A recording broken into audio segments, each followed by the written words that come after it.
For a finance controller to progress their career, build relationships throughout the business, not just finance, get as much exposure as you can by attending meetings at all levels of the business, go to a few operations meetings, commercial, and catch up with key people in the organisation. Have a talk to them, what drives them, what do they need from you.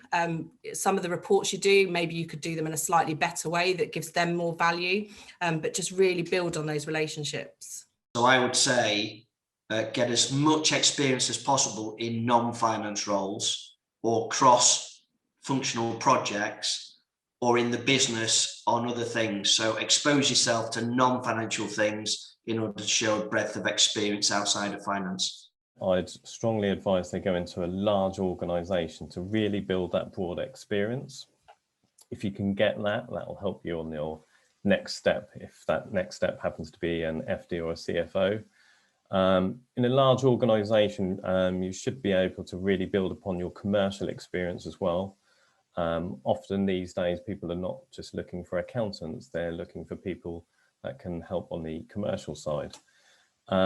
In a large organisation, you can also learn from others, particularly if there's internal support departments to learn from.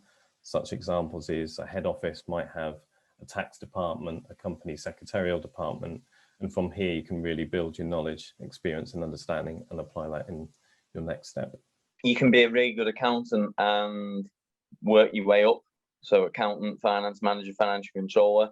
I think what people lose sight of is the people interaction. You need to think about the competencies that you feel you're missing to get to potentially the finance director stage and try and look at ticking those competencies off, I guess. And if that means moving to another financial controller role in your next step where you can get those, then don't be afraid to do that, I guess.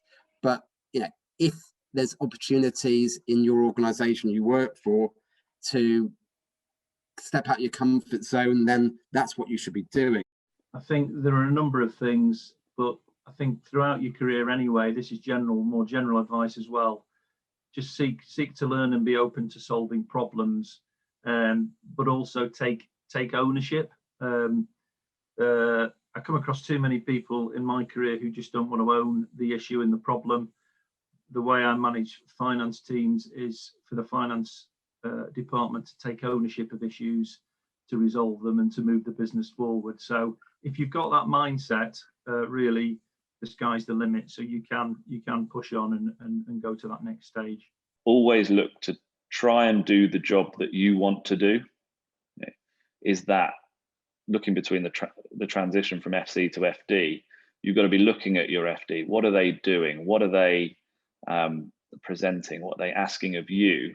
And can you build on that? So make their lives easier. If they ask you to produce a report on profitability for the month, produce that report, but don't just give them the report, give them some detailed commentary or understanding or some kind of insight, so that it makes the FD's job easier to go into that boardroom and they present what you've done. Because they probably won't have enough exposure to the softer skills, is actually improving on their softer skills is very key as a finance director. If that's the next natural progression step for an FC, which it is, their softer skills would need to be developed.